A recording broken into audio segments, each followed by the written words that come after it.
संघवाद एक आधुनिक अवधारणा है। इसका सिद्धांत एवं व्यवहार अमेरिकी संघ से पुराना नहीं है, जो 1787 में अस्तित्व में आया था। संघीय विचार सरकार की एक ऐसी योजना है जिसमें संलग्न राज्य एक संघ बना लेते हैं तथा वे न तो एक दूसरे से पृथक होते हैं और न ही संयुक्त। यह संकल्पना अत्यधिक पुरातन है तथा प्राचीन यूनान से व्यवहार में लाई गई थी, किंतु पिछली 2 शताब्दियों के दौरान यह व्यापक स्तर पर क्रियान्वित हुई है। संघवाद ऐतिहासिक विकास का परिणाम है। यह कुछ स्वतंत्र राज्यों की एकता की जरूरत से उपजा है, जो बाहरी खतरों से निजी स्तर पर निपटने में सक्षम नहीं होते हैं। उनका संघ उनकी सुरक्षा तथा आर्थिक हितों के संवर्धन को संभव बनाता है। हालांकि ये राज्य अपनी स्वतंत्रता का पूर्णतः परित्याग नहीं करते हैं। एक परिसंघ के निर्माण को प्रेरित करने वाले तत्व हैं राष्ट्रीय एकता का विचार, सामान्य आर्थिक हितों और अंतर्राष्ट्रीय प्रतिष्ठा संबंधी विचार विमर्श। एवी डायसी के अनुसार किसी परिसंघ के निर्माण हेतु 2 अपेक्षित स्थितियां होती हैं। पहला, ऐतिहासिक रूप से राज्यों का एक ऐसा निकाय होना आवश्यक है जो स्थानीयता, नस्ल अथवा राष्ट्रीयता के आधार पर निकटता से जुड़ा हो। दूसरा, राज्यों के बीच मनोभावों की बहुत ही विशिष्ट स्थिति विद्यमान होनी चाहिए जो संगठित होने के लिए प्रेरित करती हो। एक होने की इच्छा के अभाव में संघवाद का कोई भी आधार नहीं बन सकता। इसीलिए संघ राज्य का निर्माण करने वाले मनोभाव कम या ज़्यादा संबद्ध राज्यों के सभी नागरिकों में व्याप्त होते हैं। इनमें 2 प्रकार की भावनाएं शामिल होती हैं: राष्ट्रीय एकता की इच्छा तथा प्रत्येक राज्य की अपनी पहचान एवं स्वतंत्रता कायम रखने की प्रतिबद्धता। संघवाद का उद्देश्य इन दोनों भावनाओं को जहां तक संभव हो सके सम्मान देना है। इस प्रकार संघ राज्य एक राजनीतिक युक्ति है जो राष्ट्रीय एकता को स्थापित करती है तथा राज्यों के अधिकारों को कायम रखने की शक्ति रखती है। भारतीय संविधान में संघ द्वारा एकत्रित करों के बंटवारे, प्रत्यक्ष अनुदान तथा योजना कोषों के वितरण आदि प्रावधानों के माध्यम से सहकारी संघवाद को आत्मसात किया गया है।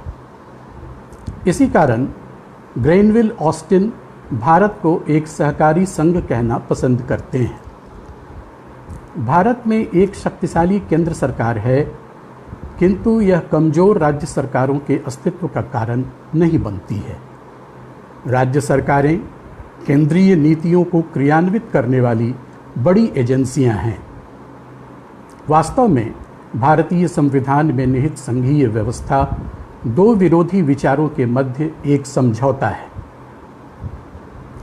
पिछले 70 वर्षों में हमारे संविधान के वास्तविक कामकाज से यह स्पष्ट होता है कि सहयोगी प्रवृत्तियां कुछ सीमा तक मजबूत हुई हैं। हालांकि राज्य अपने विशिष्ट क्षेत्रों में केंद्रीय प्रभाव से खिन्न रहे हैं। 2014 के पूर्व योजना आयोग जैसी संस्थाओं द्वारा राज्य के मामलों में हस्तक्षेप किया जाता रहा है। साथ ही यह भी सत्य है कि एकात्मक बंधन भी कुछ मामलों में निरंतर मजबूत हुए हैं। निम्नलिखित 2 कारणों द्वारा सहकारी संघवाद की प्रवृत्तियों को निरंतर कमजोर किया गया है।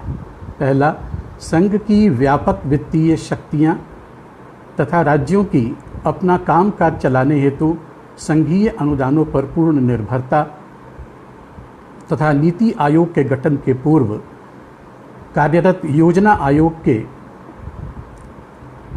व्यापक आकार। वास्तविक रूप में दो सरकारों केंद्र और राज्य के बीच अंतर्निर्भरता के परंपरागत सिद्धांत द्वारा विश्व के अधिकांश देशों में सहकारी संघवाद के लिए जमीन तैयार की गई है। भारत में संविधान के 73वें तथा 74वें संशोधन के माध्यम से संवैधानिक स्थिति एवं शक्तियों सहित स्थानीय, ग्रामीण एवं शहरी स्वशासन संस्थाएं स्थापित की गई हैं ताकि स्थानीय स्वायत्त एक निर्बल प्रतीक बनकर न रह जाए। वर्तमान त्रिस्तरीय शासन संरचना जो राष्ट्रीय, राज्यीय एवं स्थानीय सरकारों के बीच सहयोग पर आधारित है, सहकारी बंधन को मजबूत करने की दिशा में उठाया गया एक कदम है। 1950 तक भारत कभी भी एक राष्ट्र के रूप में संगठित नहीं रहा था। ऐसी स्थिति में केंद्र और राज्यों एवं विभिन्न राज्यों के बीच मतभेदों एवं विवादों का जन्म लेना स्वाभाविक था। इस समस्या का हल सहकारी संघवाद की भावना में छुपा हुआ था। संविधान राज्यों का एक सहकारी संघ उपलब्ध कराता है जो केंद्र के प्रति कुछ हद तक पक्षपातपूर्ण है, लेकिन इस प्रकार का पक्षपात कुछ सीमाओं के तहत हमारे देश में मौजूद परिस्थितियों को देखते हुए अनिवार्य भी है। केंद्र राज्य संबंधों में निहित समस्याओं को एक सहकारी संघ के ढांचे में ही सुलझाया जाना चाहिए, जिसमें राज्यों को संघ का मातहत न माना जाए। भारतीय संघवाद का उद्भव कनाडा की प्रणाली से हुआ है। भारतीय संघात्मक व्यवस्था में केंद्रीकरण एवं विकेंद्रीकरण दोनों तत्व एक साथ पाए जाते हैं, यानी शांति काल में संविधान का स्वरूप संघीय रहता है, जबकि आपातकाल के दौरान वह एकात्मक स्वरूप ग्रहण कर लेता है। संविधानतः भारतीय संघात्मक प्रणाली के अंतर्गत शक्तिशाली केंद्र की व्यवस्था की गई है। राज्यों की शिकायतों को हितकर परंपराओं के निर्माण द्वारा ही सुलझाया जाना चाहिए। यही संविधान की सच्ची भावना के अनुकूल है। केंद्र राज्य संबंधों का सम्यक समाधान और उनकी समस्याओं का समाधान सहकारी संघवाद में ही निहित है।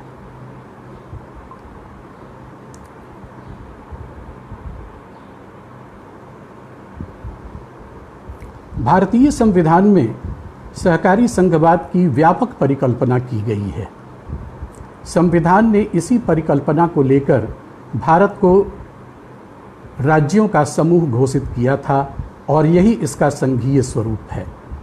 सहकारी संघवाद एक ऐसी अवधारणा है जिसमें केंद्र और राज्य एक संबंध स्थापित करते हुए एक दूसरे के सहयोग से अपनी समस्याओं का समाधान करते हैं।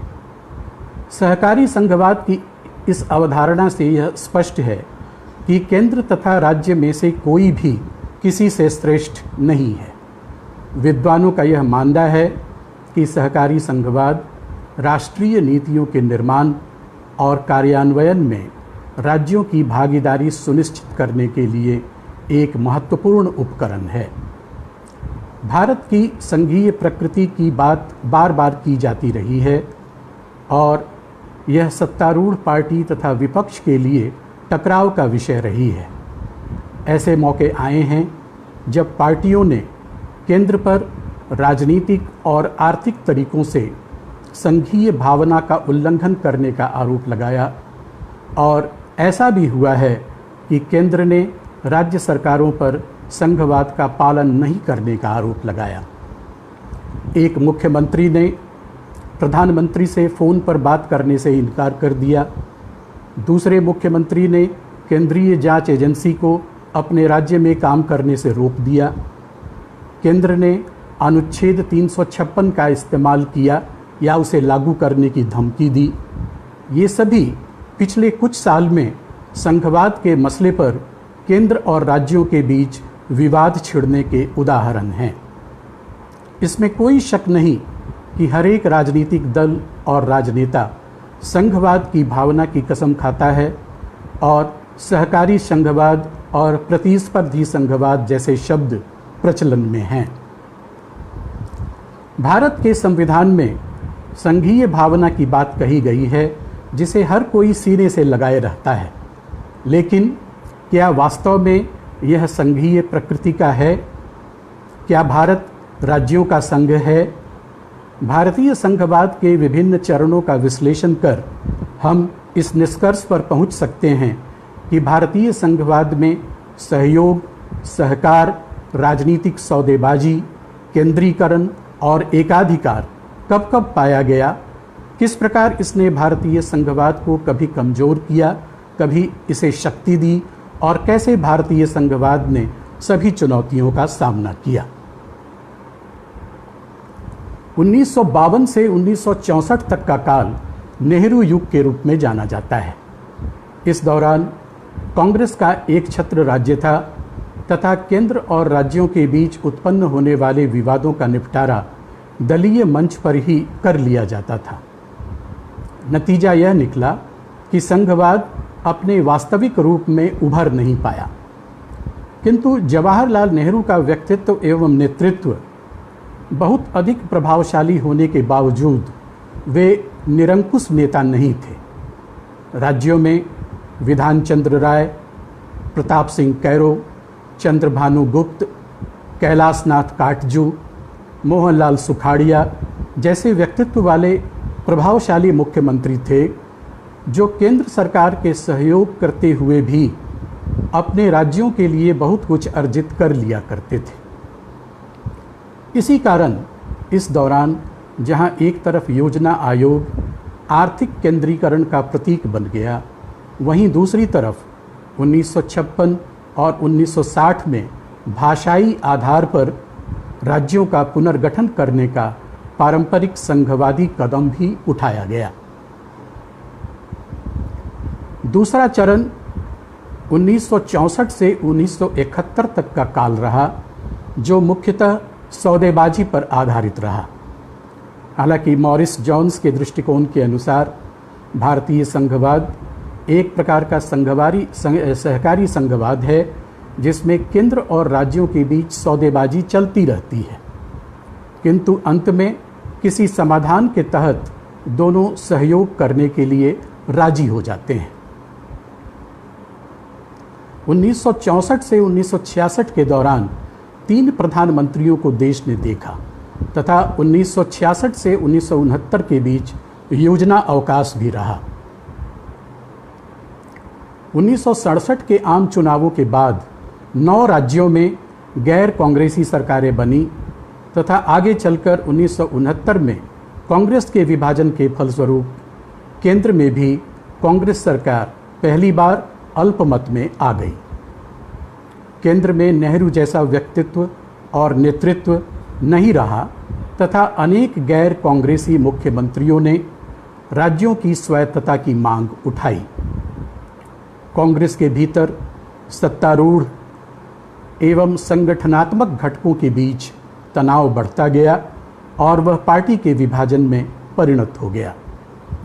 यद्यपि केंद्रीय नेता अभी भी दल में ऊंची स्थिति के लोग थे तथा उनका अपने राज्यों की राजनीति पर गहरा प्रभाव भी था, लेकिन हालात ऐसे हो गए थे कि केवल व्यक्तित्व आधारित प्रभाव के माध्यम से वे राज्यों में अपनी बात मनवाने की स्थिति में नहीं रह गए थे।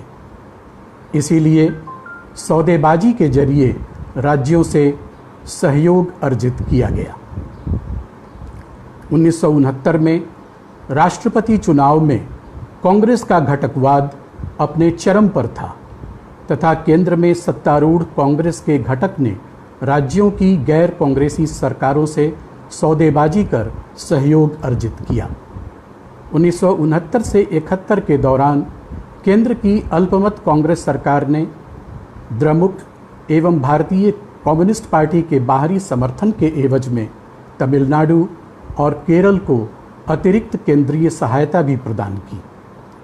पहली बार राज्यों के केंद्रीय परस्थ भूमिका में राज्यपालों के रहने के अनेक उदाहरण सामने आए।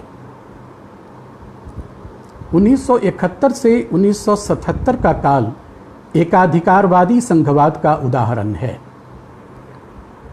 1971 के लोकसभा के मध्यावधि चुनाव तथा 1972 के राज्य विधानसभा चुनावों में शानदार सफलता हासिल कर इंदिरा गांधी ने अपना खोया हुआ वर्चस्व फिर से हासिल किया। इंदिरा गांधी के निर्विवाद, सर्वोपरि तथा प्रतिद्वंद्वी विहीन केंद्रीय नेतृत्व में एक दलीय प्रधान व्यवस्था सामने आई तथा संघवाद शक्ति विहीन हो गया। उन्होंने राज्यों में गुटबाजी को बढ़ावा देकर कठपुतली मुख्यमंत्रियों को प्रश्रय दिया। फलस्वरूप राज्यों का केंद्र की तरफ झुकाव बढ़ता चला गया और 1975 में आंतरिक आपातकाल की उद्घोषणा के साथ केंद्र के एकाधिकार में रूपांतरित हो गया। आपातकाल के दौरान संविधान में संशोधन के जरिए उच्चतम न्यायालय की न्यायिक पुनर्विलोकन की शक्ति को बहुमत से सीमित कर दिया गया। परिणाम स्वरूप राज्यों की स्वायत्तता पर केंद्र का स्वेच्छाचारी हस्तक्षेप बढ़ता चला गया। राज्यों के पास केंद्र के सम्मुख बिना शर्त समर्थन के अलावा और कोई विकल्प बचा ही नहीं था। चौथा चरण जो 1977 से 1980 तक रहा, उसमें भी राजनीतिक सौदेबाजी का ही बोलबाला रहा। 1977 के मार्च में लोकसभा चुनाव के बाद पहली बार केंद्र में जनता पार्टी की सरकार बनी। लोकसभा चुनाव में अनेक राज्यों में कांग्रेस का पूर्ण सफाया होने का जनता सरकार ने यह अर्थ निकाला कि उन राज्यों की सरकारों ने भी जनादेश खो दिया है, लिहाजा थोक में 9 राज्यों की विधानसभाओं को भंग कर वहां राष्ट्रपति शासन लगा दिया गया। फिर चुनाव होने पर इन राज्यों में भी जनता पार्टी को विजय हासिल हुई। आगे चलकर जनता पार्टी में भी घटकवाद बढ़ने लगा। इस परिप्रेक्ष्य में राज्यों की स्वायत्तता की मांग बढ़ने लगी। घटकवाद से ग्रस्त केंद्र सरकार एक कमजोर सरकार साबित हो रही थी। अतः इस दौरान राज्यों से समर्थन अर्जित करने के लिए केंद्र द्वारा सौदेबाजी करने की प्रवृत्ति उभरी। इस दौर में राज्यों की वित्तीय स्वायत्तता की मांग को प्रभावशाली रूप से देखा गया।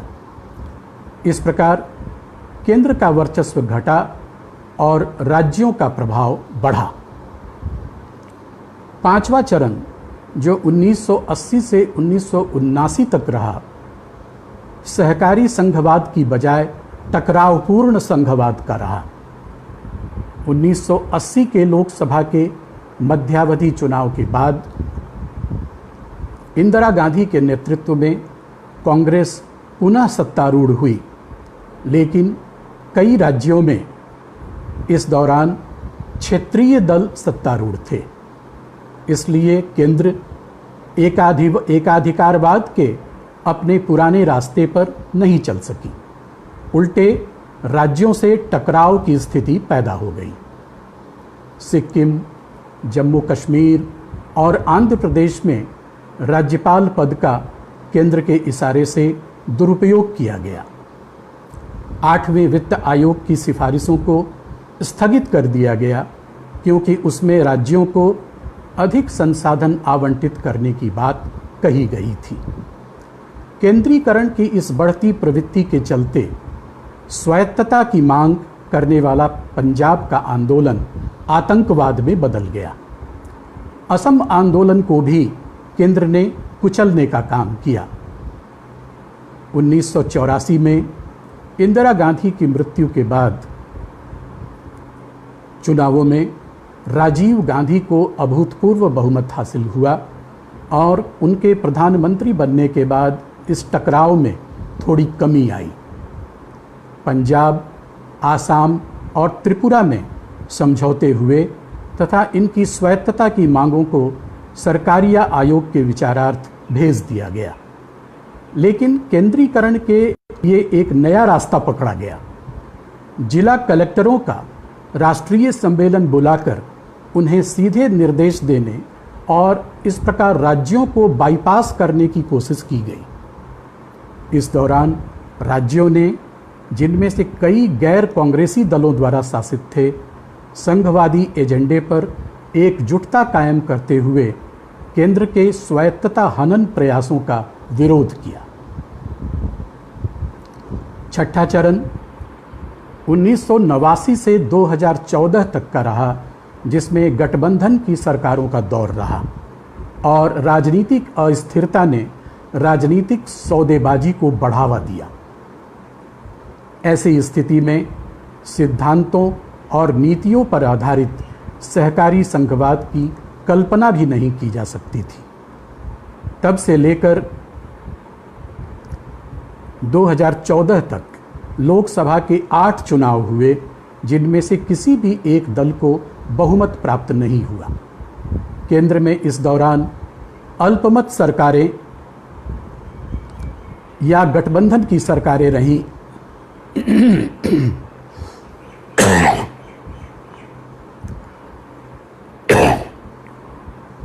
जो अपने अस्तित्व के लिए विभिन्न क्षेत्रीय दलों के समर्थन पर टिकी रहीं और इसके कारण केंद्रीय राजनीति में क्षेत्रीय दलों का व्यापक प्रभाव स्थापित हुआ।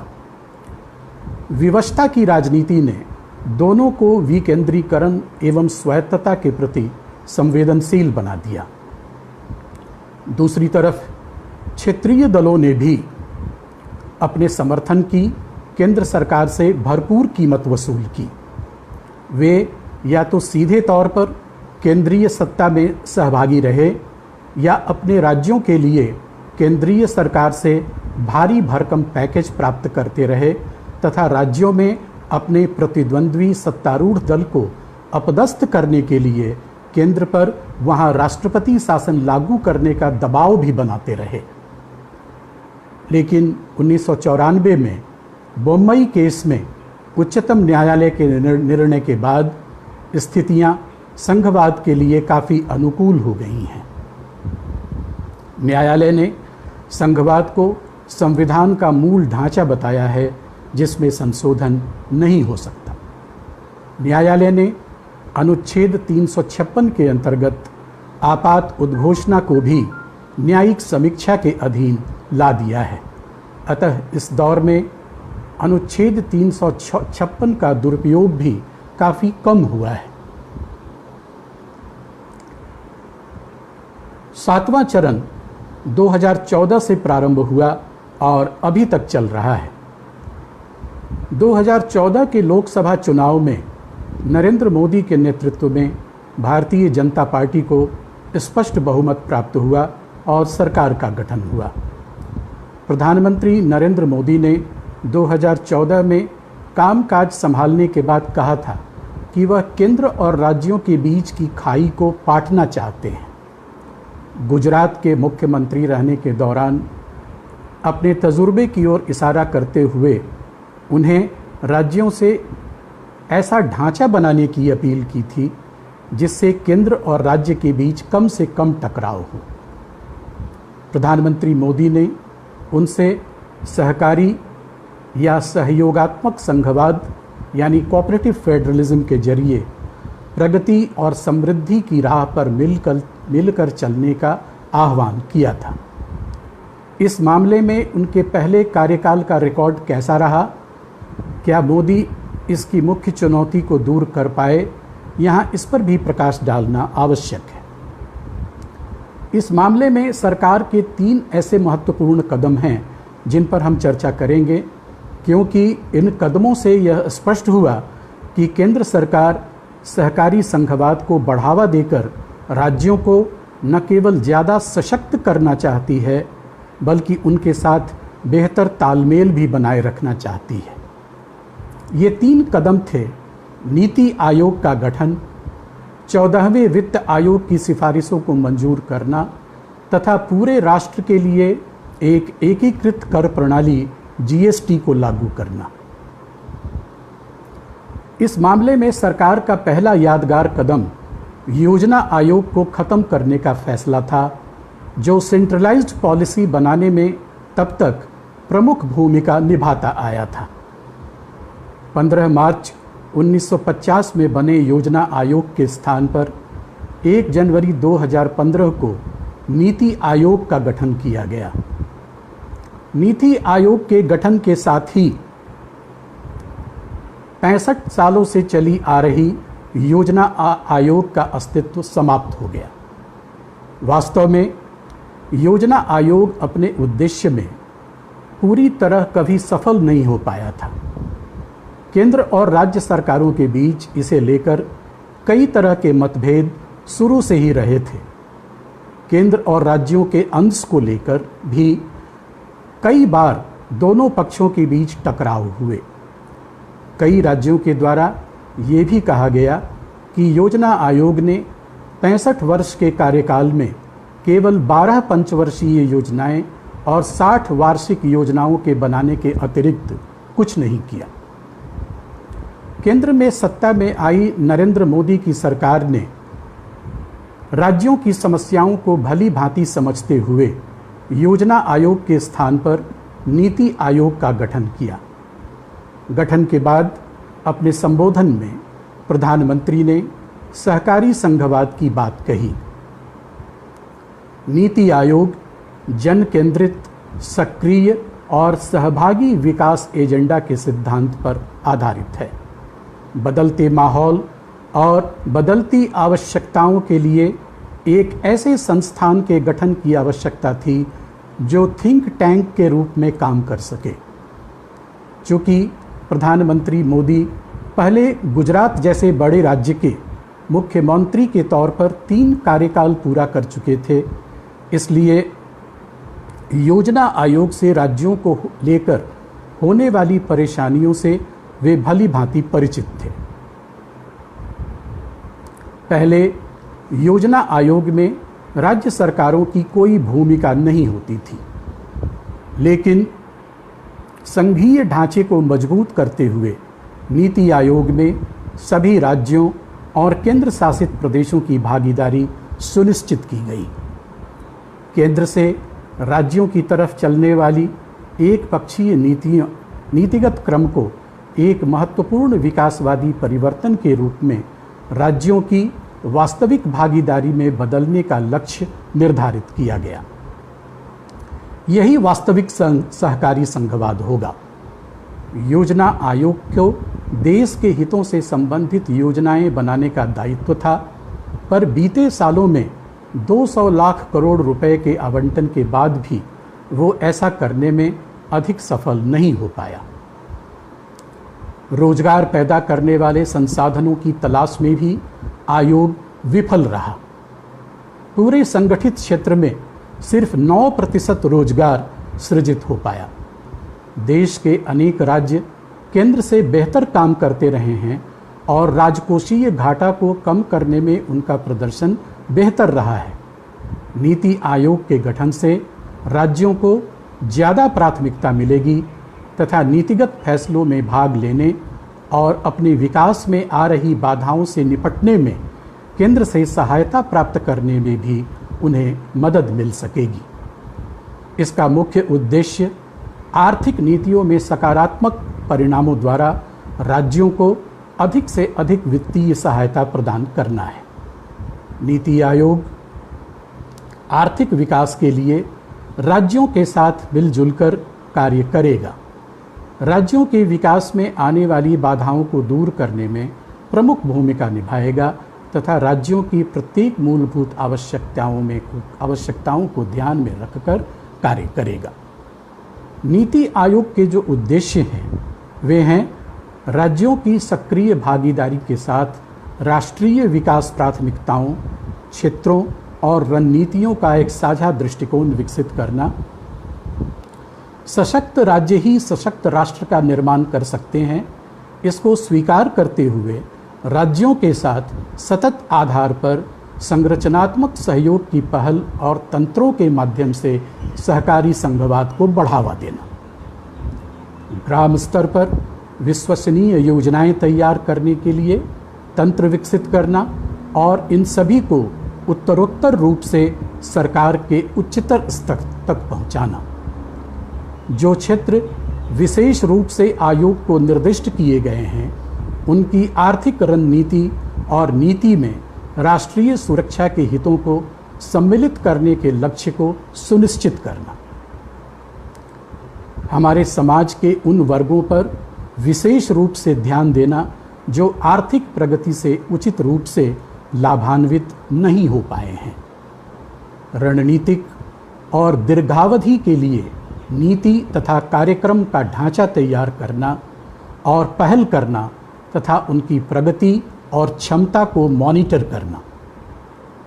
महत्वपूर्ण तथा समान विचारधारा वाले राष्ट्रीय और अंतर्राष्ट्रीय थिंक टैंक और साथ ही साथ शैक्षिक और नीति अनुसंधान संस्थाओं के बीच परामर्श और भागीदारी को प्रोत्साहन देना। आवश्यक संसाधनों की पहचान करने के साथ साथ कार्यक्रमों और उपायों के कार्यान्वयन का सक्रिय मूल्यांकन और सक्रिय अनुवीक्षण करना, ताकि सेवाएं प्रदान करने में सफलता की संभावनाओं को प्रबल बनाया जा सके।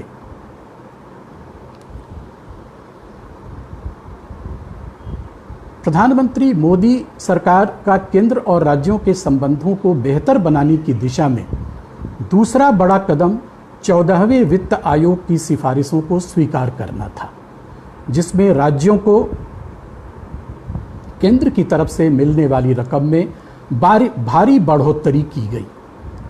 इससे एक झटके में टैक्स से केंद्र को होने वाली आमदनी में राज्यों का हिस्सा 2015 में 32 से बढ़कर 42% हो गया। सरकार ने केंद्र की फंडिंग से चलने वाली योजनाओं में भी कुछ बदलाव किए, जिससे राज्यों की इनके बजट को लेकर स्वायत्तता बढ़ी। अभी तक लगभग सभी वित्त आयोगों की अनुशंसाएं केंद्र सरकार ने स्वीकार की हैं। हाल के वर्षों में कई ऐसे सुझाव दिए गए जिनके कारण संघ और राज्यों के मध्य वित्तीय संघवाद को मजबूती मिली है। 14वें वित्त आयोग ने अपनी रिपोर्ट में केंद्रीय राजस्व में राज्यों की हिस्सेदारी को 32% से बढ़ाकर 42% तक करने का सुझाव दिया है, जिसे केंद्र सरकार द्वारा स्वीकार कर लिया गया है।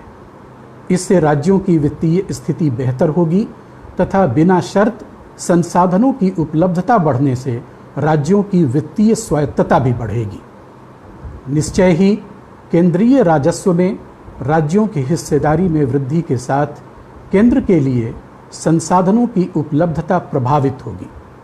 इसके मद्देनज़र वित्त आयोग ने अपनी रिपोर्ट में केंद्र द्वारा चलाई जा रही कई योजनाओं को बंद करने का सुझाव दिया और कई केंद्र प्रायोजित योजनाओं के लिए केंद्र द्वारा होने वाले अंशदान में भारी कटौती करने की सिफारिश की है। 20 केंद्र प्रायोजित स्कीमों से केंद्रीय समर्थन की वापसी का सुझाव दिया गया है। पुलिस बलों का आधुनिकीकरण, राजीव गांधी पंचायत सशक्तिकरण, स्वच्छ भारत मिशन, राष्ट्रीय खाद्य प्रसंस्करण जैसी योजनाओं को बंद करने का सुझाव दिया गया, परंतु हमें ऐसा लगता है कि इससे सामाजिक आर्थिक समावेशन की प्रक्रिया अवरुद्ध होने की संभावना है।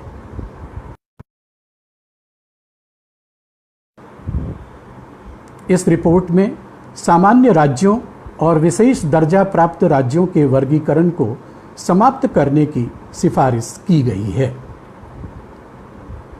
इसी रिपोर्ट में 11 राज्यों को राजस्व घाटे की भरपाई के लिए 1.94 लाख करोड़ रुपए की राशि प्रदान की गई। आयोग ने सहयोगी संघवाद की भावनाओं को मजबूती प्रदान करने के लिए अंतर्राज्यीय परिषद के विस्तार पर बल दिया और इससे यह अपेक्षा की गई कि यह राज्यों के लिए विशिष्ट अनुदानों की पहचान करेगी। राज्यों को आश्वस्त करने के लिए आयोग ने विधायी कार्रवाई के जरिए स्वायत्त जीएसटी मुआवजा फंड की स्थापना का सुझाव दिया। इससे पहले 3 वर्षों के दौरान 100%, चौथे वर्ष के दौरान 75% और 5वें वर्ष में तकरीबन 50% का मुआवजा दिए जाने का सुझाव दिया। 14वें वित्त आयोग ने राजस्व वितरण के फॉर्मूले में भी संशोधन का सुझाव दिया। जहां 13वें वित्त आयोग ने राजस्व वितरण में जनसंख्या का 25% भारांश दिया, वहीं 14वें वित्त आयोग ने इसे बढ़ाकर 27.5% कर दिया। 13वें वित्त आयोग ने 1971 की जनसंख्या को राजस्व वितरण का आधार बनाया, जबकि 14वें वित्त आयोग ने 17.5 भारांश 1971 की जनसंख्या को तथा 10% 2011 की जनसंख्या को दिया, जिसका फायदा उत्तर प्रदेश और बिहार जैसे राज्यों को मिलेगा जहां की जनसंख्या अधिक है और जहां 1971 और 2011 के बीच जनसंख्या वृद्धि दर भी अन्य राज्यों के मुकाबले अधिक रही है। 13वें वित्त आयोग ने क्षेत्रफल को 10% भारांश दिया, जबकि 14वें वित्त आयोग ने 15% भारांश दिया। इसका फायदा उन राज्यों को होगा जो बड़े आकार वाले हैं। 13वें वित्त आयोग ने राजकोषीय अनुशासन को 17.5% भारांश दिया, लेकिन 14वें वित्त आयोग ने राजकोषीय अनुशासन की जगह वन क्षेत्रों के विस्तार को भारांश दिया, जो सतत विकास के प्रति उसकी आग्रहशीलता को प्रदर्शित करती है। इसका लाभ आंध्र प्रदेश, छत्तीसगढ़, मध्य प्रदेश, कर्नाटक, जम्मू कश्मीर जैसे राज्यों को मिलेगा। 14वां वित्त आयोग केंद्र राज्य के राजकोषीय संबंधों में भी प्रभावी हस्तक्षेप करता है। इस आयोग ने राज्यों के साथ पंचायतों की स्थिति को भी मजबूत किया है। यह संसाधनों के उपयोग के संबंध में राज्यों के अधिकार क्षेत्र में केंद्र के हस्तक्षेप को सीमित करेगा, क्योंकि इससे 70% राजस्व अंतरण बिना शर्त होगा। इस आयोग से कम विकसित और निम्न जीडीपी वाले राज्यों को अधिक संसाधन उपलब्ध हो सकेंगे।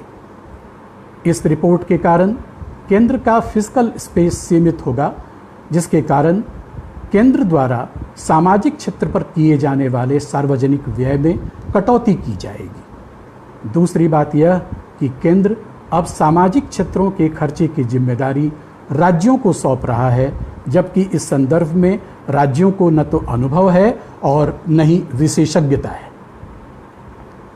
संसाधनों के इस्तेमाल में राज्यों को मिलने वाली स्वायत्तता, अगर इसका सकारात्मक पक्ष है तो सामान्य श्रेणी एवं विशेष दर्जा प्राप्त राज्यों के वर्गीकरण की समाप्ति और पिछड़ा क्षेत्र अनुदान निधि की समाप्ति संतुलित एवं समावेशी विकास की संभावनाओं को हतोत्साहित करेगी।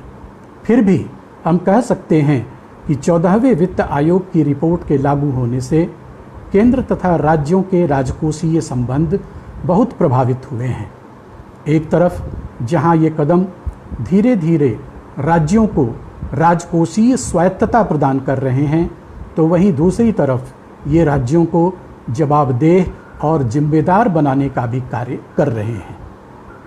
इससे सहकारी संघवाद की भावना निश्चित रूप से मजबूत हो रही है।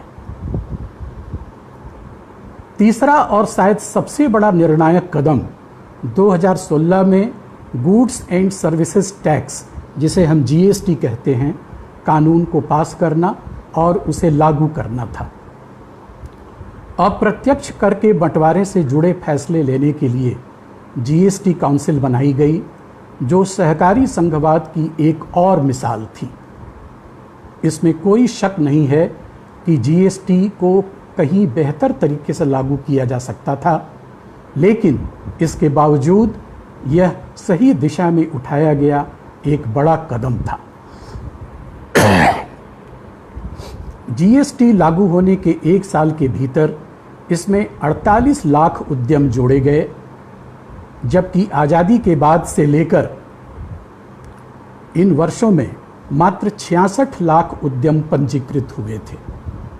यह जीएसटी के तहत अपनाई गई सरल प्रक्रियाओं के कारण संभव हुआ है, जिन निर्माताओं, व्यापारियों और सेवा प्रदाताओं की आय 20 लाख रुपए से कम है, उन्हें जीएसटी के दायरे से बाहर रखा गया है।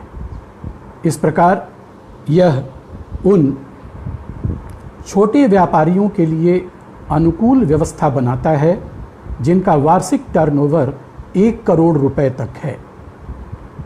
एक आर्थिक सर्वेक्षण के मुताबिक जीएसटी के पूर्व की प्रणाली की तुलना में जीएसटी के तहत अप्रत्यक्ष करदाताओं में 50% की बढ़ोतरी हुई है।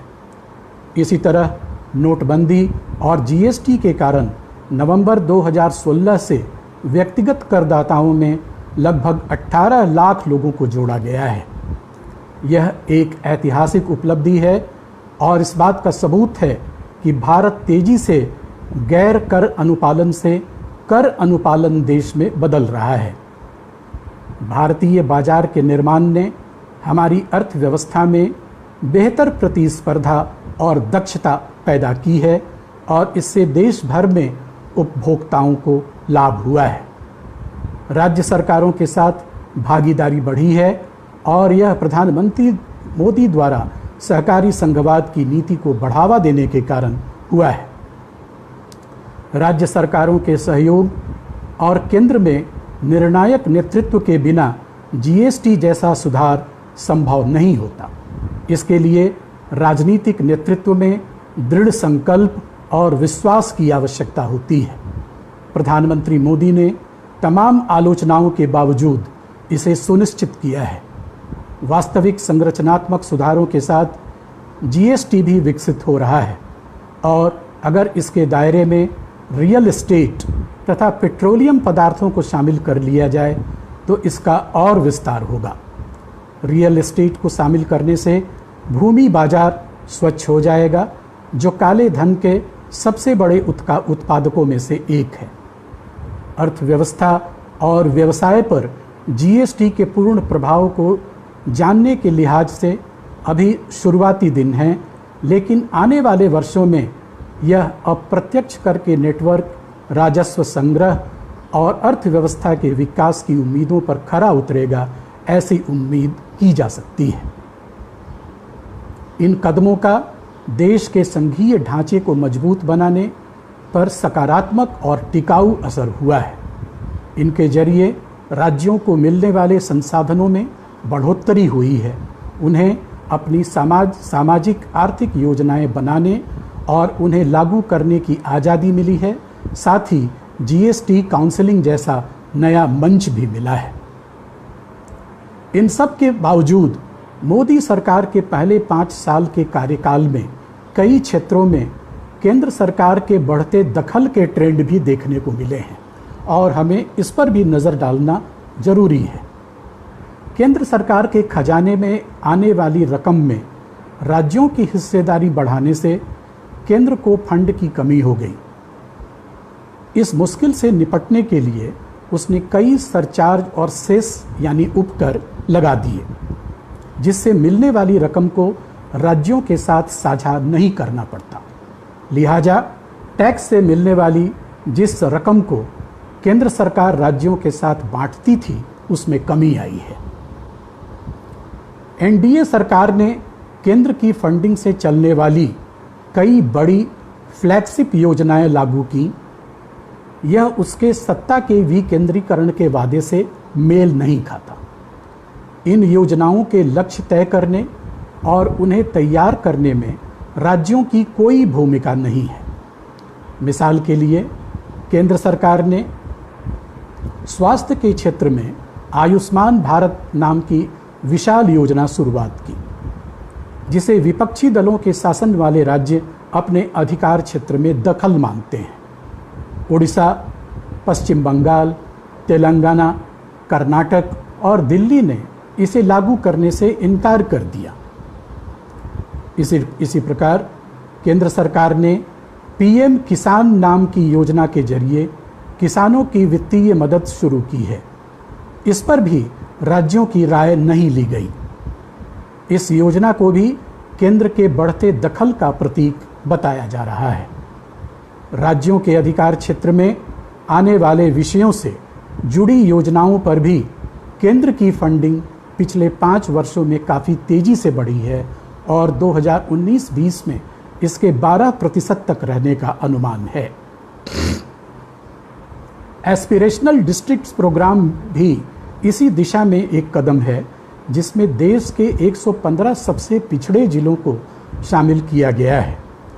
इस योजना को भी तैयार करने और उसके मुख्य लक्ष्य तय करने में भी राज्य सरकारों की बहुत कम या न के बराबर भूमिका है। योजना आयोग को खत्म करके केंद्र की मनमानी शक्तियों को कम करने की दिशा में बड़ी पहल हुई थी। इससे जो गैप बना उसे भरने के लिए नीति आयोग का गठन किया गया। इसे केंद्र और राज्यों के बीच तालमेल बेहतर बनाने की जिम्मेदारी दी गई, परंतु नीति आयोग तालमेल बेहतर बनाने की दिशा में अभी तक बहुत प्रभावशाली कदम नहीं उठा पाया है, क्योंकि उसका कामकाज पॉलिसी थिंक टैंक का रहा है और विकास योजनाओं के लिए फंड ट्रांसफ़र के लिए वह जवाबदेह नहीं है। इसीलिए विपक्षी दलों के कई मुख्यमंत्री नीति आयोग की बैठकों में शामिल होना भी जरूरी नहीं समझते।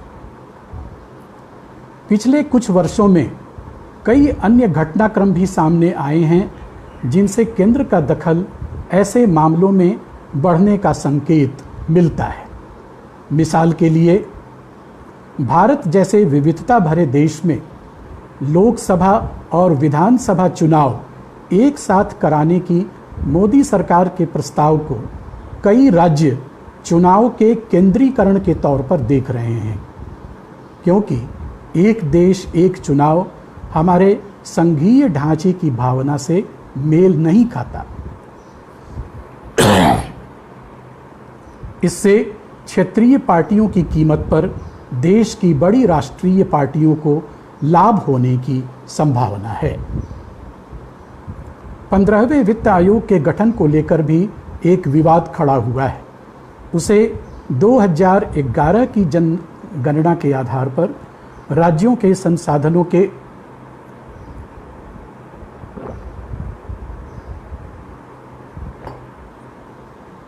बंटवारे पर काम करने को कहा गया है, न कि 1971 की जनगणना के आधार पर। दक्षिण भारत में इसका विरोध हुआ है। उनका मानना है कि इससे उत्तर भारतीय राज्यों को फायदा होगा और दक्षिण भारतीय राज्यों को नुकसान होगा। इस प्रकार एनडीए सरकार के पहले 5 साल के कार्यकाल का यदि हम मूल्यांकन करें तो हम कह सकते हैं कि सत्ता का विकेंद्रीकरण हुआ है, राज्यों को अधिक संसाधन मिले हैं और खर्च करने के मामले में भी उन्हें पहले से अधिक आज़ादी मिली है। परंतु इसके साथ ही राज्यों के अधिकार में आने वाले क्षेत्र में केंद्र का दखल भी बढ़ा है। मई 2019 लोकसभा चुनाव में भारी जीत के बाद यह देखना होगा कि अगले 5 साल में सरकार सहकारी संघवाद के क्षेत्र में क्या एजेंडा तय करती है। योजना आयोग के खत्म होने के बाद राज्यों के हाथ से वह संस्थागत मंच निकल गया है, जिसके जरिए वह केंद्र के खिलाफ अपनी शिकायतें या विरोध दर्ज कराते थे। ऐसे में केंद्र और राज्यों के बीच खाई को पाटने के लिए और संस्थानों की आवश्यकता है। इसके लिए सरकार को यह चाहिए कि वह मरणासन्न पड़े इंटर स्टेट काउंसिल को पुनर्जीवित कर उसे और सशक्त बनाकर उसके जरिए सहकारी संघवाद को बढ़ावा दे। भारतीय संविधान के अनुच्छेद 263 के तहत अंतर्राज्यीय परिषद का गठन किया जाता है।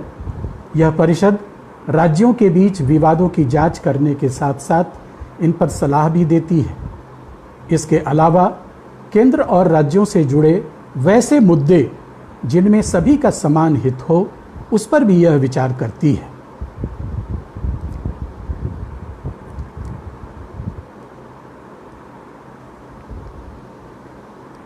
संघीय प्रणाली में केंद्र तथा राज्य सरकारें अपने अपने क्षेत्र में स्वायत्त होती हैं तथा शक्तियों के विभाजन का समर्थन ही नहीं करती हैं, बल्कि दो अलग अलग राजनीतिक संगठनों के मध्य इनसे सहयोग की अपेक्षा भी की जाती है, ताकि सहयोग और समन्वय के द्वारा विभाजित क्षेत्रों में आखिरी पायदान तक सुविधाएं प्रभावी और सुनियोजित तरीके से सुनिश्चित की जा सके। इसके अभाव का परिणाम हम वर्तमान कोरोना संकट में प्रवासी श्रमिकों के पलायन वाले मुद्दे के रूप में देख चुके हैं कि राज्य सरकारों में समन्वय तथा सहयोग न होने की वजह से कैसी विकट परिस्थिति उत्पन्न हो गई थी। दरअसल कोरोना जैसी महामारी ने राज्यों पर और अधिक जिम्मेदारी डाल दी है। ऐसे में राज्य कहीं न कहीं केंद्र सरकार से उम्मीद लगाए हुए हैं। संसाधन के तौर पर देखें तो केंद्र सरकार राज्यों को न केवल चिकित्सीय सुविधाएं, यातायात के साधन, खाने की आवश्यक वस्तुएं और दूसरी जरूरी सेवाएं प्रदान कर रही है, बल्कि आर्थिक सहयोग भी मुहैया करा रही है। राज्य सरकारें जन धन योजना के माध्यम से केंद्र सरकार द्वारा गरीबों तक नागरिकों के बैंक खाते में सहायता राशि भी उपलब्ध करा रही हैं। इस संकट पर जल्द नियंत्रण पाने के लिए भारत सरकार महामारी से संक्रमित लोगों को अधिक से अधिक उनकी जांच सुनिश्चित करने के लिए न केवल केंद्रीय संस्थानों में परीक्षण लैब शुरू कर रही है, बल्कि राज्यों को भी ज़्यादा से ज़्यादा जांच केंद्र खोलने के लिए प्रोत्साहन के साथ साथ आर्थिक मदद भी दे रही है। लेकिन आपदा के समय केंद्र और राज्य की भूमिका और उनका संबंध बदल जाता है। प्राकृतिक आपदा और महामारी का सामना सहकार और समन्वय से बेहतर तरीके से किया जा सकता है, न कि अलग रहकर। इसी संदर्भ में केंद्र सरकार राष्ट्रीय आपदा प्रबंधन कानून 2005 के तहत अपने अधिकारों का प्रयोग कर यह भी सुनिश्चित कर रही है कि प्रत्येक राज्य अपने यहाँ उपलब्ध कानूनी प्रावधानों, आर्थिक और चिकित्सीय संसाधनों का समुचित उपयोग करे। वर्तमान केंद्रीय सरकार और राज्य सरकारें भी सहकारी संघवाद का अप्रतिम उदाहरण प्रस्तुत करते हुए वैश्विक महामारी का सामना हर संभव प्रयास से बखूबी कर रही हैं। विश्व के अन्य देशों के द्वारा इसकी सराहना भी की जा रही है कि दुनिया की दूसरी सर्वाधिक आबादी वाला देश, जहां विकसित देशों की अपेक्षा संसाधनों की कमी है, फिर भी सरकार अपने प्रयास से अब तक स्थिति पर नियंत्रण कायम रखने में कामयाब रही है। प्रधानमंत्री समय समय पर सहकारी संघवाद के सिद्धांत को साकार करते हुए सर्वदलीय बैठक भी कर रहे हैं, ताकि सभी राजनीतिक दलों और प्रतिनिधियों की राय जानी जा सके और इस वैश्विक आपदा का सामना एकजुट होकर किया जा सके। यह वैश्विक संकट केंद्र तथा राज्यों को एक दूसरे के करीब लाया है, ताकि सहयोग और समन्वय के माध्यम से अपेक्षित उद्देश्यों तथा सहकारी संघवाद के लक्ष्य को प्राप्त किया जा सके।